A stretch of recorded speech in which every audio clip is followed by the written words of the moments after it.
Hello everyone, नमस्कार दोस्तों, कैसे हैं आप सभी लोग। मेरा नाम है आलोक वाजपेयी और आज मैं आपके साथ साझा करने वाला हूं एक करंट की न्यूज़, करंट का टॉपिक जो आपके हर एक एग्ज़ाम के लिए बहुत महत्वपूर्ण है। चाहे वो प्री टाइप का एग्ज़ाम हो, मेंस टाइप का एग्ज़ाम हो, आप लोग वहां पर अच्छा उत्तर लिख सकते हैं। विद एनालिसिस में बताने वाला हूँ। तो आज बात करने वाले हैं, एक वैश्विक बात करने वाले हैं, क्योंकि विश्व का मानचित्र लगा हुआ है।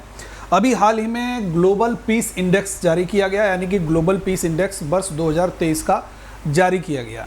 इसका नाम यह पीस इंडेक्स, यानी कि किसी भी देश की कोई शांतिपूर्ण स्थिति क्या है, इसके बारे में ऑस्ट्रेलिया का एक संगठन है, ऑस्ट्रेलिया की एक संस्था है, वो ये सूचकांक जारी करती है। तो इस बार का भी वर्ष 2023 का सूचकांक जारी किया गया है और ये 162 देशों की शांतिपूर्ण स्थिति के बारे में बताया गया है। इस इंडेक्स में उसको स्थान प्रदान किया गया है। तो चलिए हम लोग जानते हैं। सबसे पहले तो आप सभी लोग मुझे अनअकैडमी लर्नर ऐप पर अगर नहीं जुड़े हैं तो जुड़ जाइए। मेरा नाम है आलोक कुमार वाजपेयी। आप लोग मुझे फॉलो करेंगे तो मेरी हर एक क्लास का नोटिफिकेशन मिलेगा।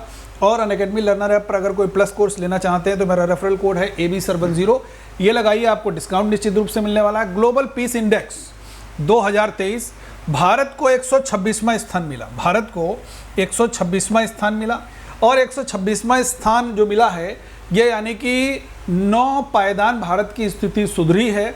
तो 9 पायदान यानी कि 9 पायदान नीचे था, तो कह सकते हैं कि अब शांतिपूर्ण स्थिति जो है वो कह सकते हैं कि 9 स्थान सुधर गई, यानी कि 9 स्थान ये इम्प्रूव किया है। और 17वां संस्करण था ये जो ग्लोबल पीस इंडेक्स जारी किया गया है, ये इसका 17वां संस्करण था, क्योंकि वर्ष 2008 से ये जारी किया जा रहा है। वर्ष 2008 के द्वारा 8 से ये जारी किया जा रहा है और तब से लेकर के एक देश 2008 से लगातार सबसे शांतिपूर्ण देश बना हुआ है, वो है आइसलैंड।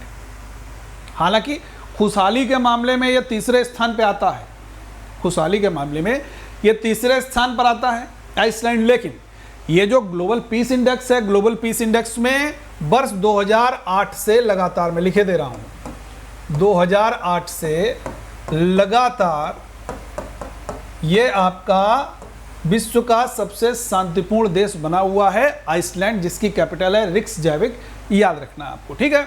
भूटान को 17वां स्थान दिया गया है, मालदीव को 23वां स्थान प्रदान किया गया है, नेपाल को 79वां स्थान प्रदान किया गया है और चीन को 80वां स्थान प्रदान किया गया और भारत का 126वां। मैंने आपको शुरुआत में ही बता दिया, जो आपका हिट क्वेश्चन प्रीलिम्स का है कि ग्लोबल पीस इंडेक्स में भारत का स्थान क्या है, तो खट से लगाओगे यार 126। अगर पूछा जाएगा सबसे अधिक जो है शांतिपूर्ण देश कौन सा है, तो आप कहेंगे ग्लोबल पीस इंडेक्स के अनुसार भाई आइसलैंड है। अगर पूछा जाए ग्लोबल पीस इंडेक्स जो है ये किसने जारी किया था, तो याद रखना ऑस्ट्रेलिया के एक व्यक्ति थे, उनके द्वारा जारी किया गया, उनका भी नाम आपको बताएंगे। लेकिन सबसे पहले जान लीजिएगा कि कुछ पैमाने हैं, कुछ पैरामीटर हैं जिस पर यह सूचकांक जारी किया जाता है। किसी राष्ट्र की शांतिपूर्ण स्थिति को यह दर्शाता है और कुछ कह सकते हैं डोमेन दिए गए, कुछ इसके विषय वस्तु बनाई गई, उन्हीं आधारों पर यह शांतिपूर्ण स्थिति को दर्शाता है, उन्हीं के आधार पर रैंकिंग देता है। अभी हमने बताया था एक व्यक्ति थे और ये टेक्नोलॉजी के कह सकते हो एक बहुत बड़े टेक्नोलॉजी के एक इंडस्ट्रियलिस्ट हैं, या कह सकते हो उद्यमी हैं, ठीक है, एक टेक्नोलॉजिकल उद्यमी कह सकते हो इनको। ये ऑस्ट्रेलिया के हैं जिनका नाम था स्टीव किलेलिया। इनके द्वारा ये सूचकांक जो था सबसे पहली बार ये जारी किया गया था, इन्हीं के द्वारा ये कह सकते हो आविष्कार भी किया गया इस सूचकांक का, और ऑस्ट्रेलिया की संस्था के द्वारा ही इसको जारी किया जाता है, याद रखना है, ठीक है। अब यह शांति के स्तर के आधार पर रैंक प्रदान करता है। कौन कौन से शांति के स्तर हो गए अभी आपको याद रखिएगा।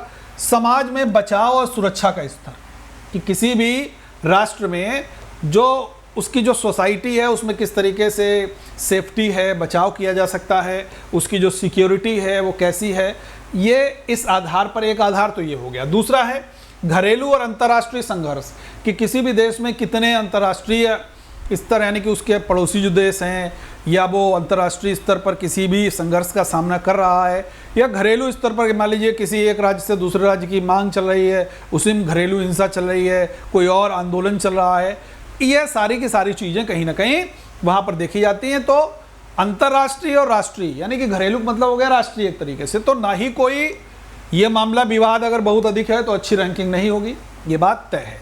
तीसरा है सैन्यीकरण या सैन्य व्यवस्था, उसका सैन्यीकरण कैसा है, उसका स्तर कैसा है, या सैन्य व्यवस्था उसकी कैसी है कि भाई जैसे सिंगल है, डबल है, ट्रिपल है, कितनी लेयर उसका सिक्योरिटी सिस्टम है, उसका जो सोल्जर्स का जो सिस्टम है वो कैसा है। ये सैन्य व्यवस्था या इसको कह सकते हो सैन्यीकरण स्तर, सैन्यीकरण स्तर, इन सारे स्तरों पर ये आपका ग्लोबल पीस इंडेक्स जारी किया जाता है। इस बात को आप लोगों को याद रखना है। तो ये हमने ग्लोबल पीस इंडेक्स वर्ष 2023 के बारे में जाना, जो आपका परीक्षा की दृष्टि से बहुत महत्वपूर्ण है। मैं एक बार फिर से रिपीट कर दूं, अनअकैडमी लर्नर ऐप पर AB सर 10 कोड अप्लाई कीजिए और आप लोगों को डिस्काउंट जरूर मिलेगा किसी प्रकार का सब्सक्रिप्शन लेने के लिए। और देखिए उत्तर प्रदेश स्टेट एग्जाम में अब आप लोगों का आइकॉनिक सब्सक्रिप्शन आ चुका है, तो आप सभी लोग हमारा रेफरल कोड लगाइए AB सर 10 फटाफट से यहाँ पर प्राप्त कर सकते हो। ये UP PSCS के लिए बहुत सारे बैचेस लॉन्च हुए हैं। विजय पथ बैच है, समर्थ बैच है, मकसद बैच है, मंजिल बैच है।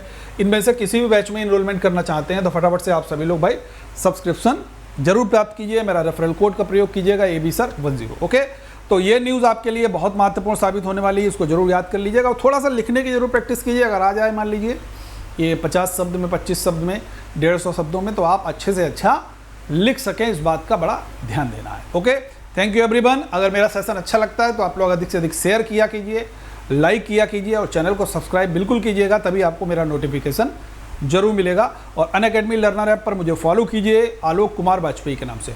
थैंक यू एवरीवन, जय हिंद।